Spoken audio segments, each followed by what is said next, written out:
رفقا، حالتون چطوره؟ خوش اومده پارت ششم سری ماینکرافت سروایول بدراک. توی پارت من خودم رو خیلی سریع فول دایموند کردم و از زمان میخوام از اون ست دایموندم استفاده کنم که بتونم کل این چند های مورد نیازم رو تامین کنم. برای تامین این چند های مورد نیازم من به یک فارم احتیاج دارم، یک تریگر کین فارم. چرا؟ چون من به کاغذ احتیاج دارم که بتونم کتاب بسازم و این کتابا رو بتونم به ویلیجرها بفروشم تا اون چند هایی که نیاز دارم و به دست بیارم.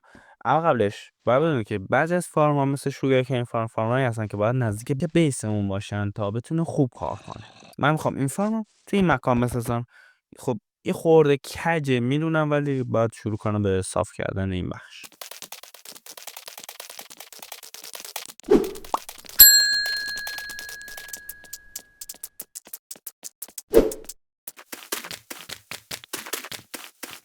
اینم از این تونستم صافش کنم، همونطور که میبینید بد نشد. حالا میتونم بعداً چند تا فرم دیگه هم حالا که نیاز دارم رو اینجا بسازم.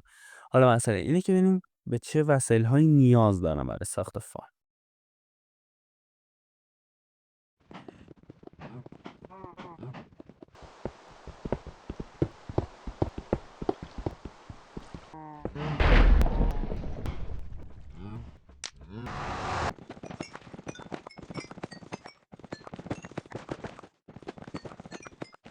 خب بعد از تامین تمام وسایل فارم ما میتونیم این فارم رو بسازیم. نکته که هست این فارم رو من چون به خاطر دیزاینش هست، یعنی با دیزاینش خیلی مشکل دارم، میخوام که زیر سطح زمین این فارم رو بسازم. یعنی شما میتونید حتی روی زمین هم بسازید، فرقی نمیکنه، یعنی فرق تو کارش نداره.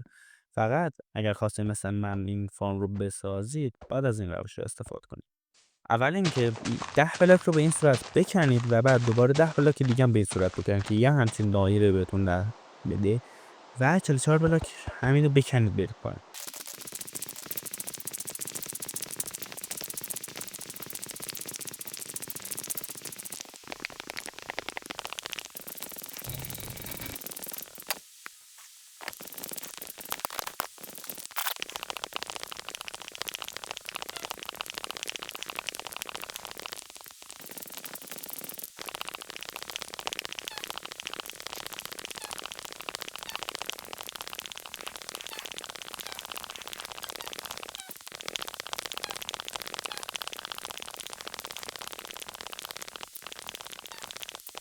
خب من 44 تا بلاک رو بیشتر کردم، یعنی تو محاسباتم اشتباه کردم، اما حالا خیلی مهم نیست. حالا نکته که هست، خیلی ها میدونم که همتون فارم شوگرکین رو بلدید. این فارمی که حالا من میخوام بسازم تفاوت اصلیش با بقیه فارم ها تو بخش جمع‌آوری شوگرکین هست که به نظرم این فارم متمایز میکنه. تو این تعداد این فارم هم 20 تا هست، یعنی تو هر کدوم از این 4 تا قسمت قرار 5 تا باشه. حالا اگر خواستین مثلا من این فارم رو بسازید بهتون توضیح میدم. خب برای ساخت این فارم الان تنها کاری که ما نیاز داره انجام بدیم اینه که 3 بلاک اولی رو حساب نکنیم، این بلاک چهارمش رو 4 بلاک بکنیم بریم پایین. بلکه 4 بلاک کنیم پایین، حالا یا درت یا گرول یا سنز بزنه که بشه روش شوگرکین ها رو کاشت.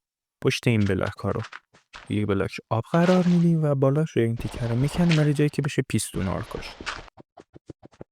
حالا ما نیاز داریم که ابزرور قرار بدیم. پیشنهاد من اینه که ابزرور رو گوشه این فارم بزنیم. حالا فرقی هم نداره، میتونیم وسط بزنیم. وقتی که ابزرور رو گذاشتیم باید حواستون باشه که جهتش رو به جلو باشه، جایی که قرار شوگرکین ها رشد کنن. حالا کاری که ما باید انجام بدیم اینه که بریم پشت ابزرور ها و پشتش رو یه خط ردستون میکشیم تا بتونه پیستون هامون کار کنه.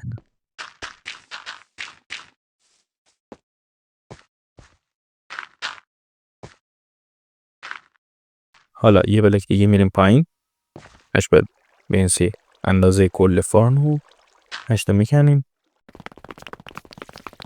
گوشهاش این ریلایی که سری میکنه میذاریم که الان اسمش یادم نیست. یه بلاک میکنیم و هاپر رو قرار بده مد ریلر عادی رو میذاریم، اون گوشه ها رو هم دکمه که داشتیم رو میذاریم و فعال میکنه و بعد ماینکارت رو میذاریم.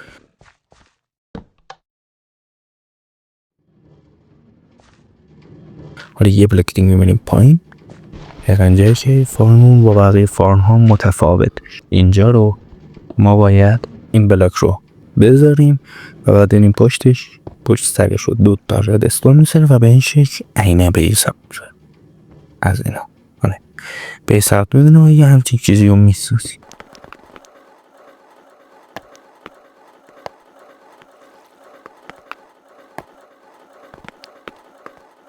بعد که یه همچین چیزی ساختید میاد اینجا شو یه دونه دکمه بذارید سری خاموششنش کنه که یه دیگه کلا دائم میشه. حالا بعد این اصلا ببینید که این فارم چطوری کار کنه. این فارم شویکین که تا همتون میدونید چجوری کار میکنه. این فارم و بقیه فارما اینه که وقتی که پیستون ها حرکت میکنن ردیف جلوشون رو میکنن، این شویکین های ردیف جلوشون رو میکنن و پرت میکنن پایین، اما ردیف بالا همونو مستقیم میاد پایین که میتونه مشکل ساز سر همین این سیستم رو ساختن که میتونه نارباز پرت کنه بره پایین. حالا تنها چیزی که میمونه اینه که بقیه فارم ها که دقیقاً 19 تا دیگه هست و دقیقاً همینجا بسازیم. اگه حالا خواستین مثلا من بسازید، تنها کاری که باید بکنید که هر کدوم از این تیکار که ساختید، یعنی یه دونه فارم ساخته با یه دونه بلاک فاصله و یکی رو بسازید که بشه 20 تا.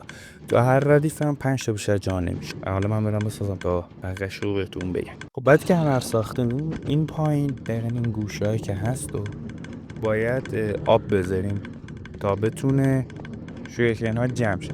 حالا نکته‌ای که هست ببینید میتونید اینجا و اینجا را بزنید که این بین میشه یه آب بی‌نهایت تشکیل میشه که میتونه از روش این آبا رو برداره و برای تیکای بعدش استفاده کنه.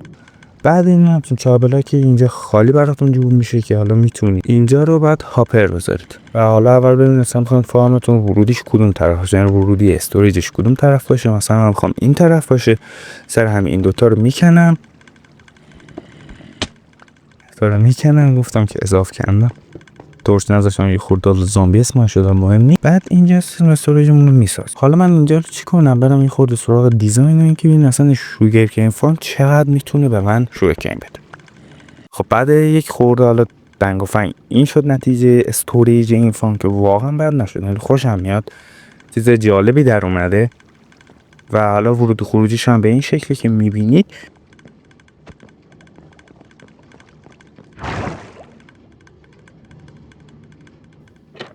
بعد حالا اینجا که میبینید بالا سر فارم رو پوشوندم و حالا میخوام با پشم‌های رنگی مثل سبز یا سبز لجنی، سبز کم رنگ تر میخوام خود شویکین رو اینجا حالا شکلش رو بسازم، حالا افقی یا عمودی.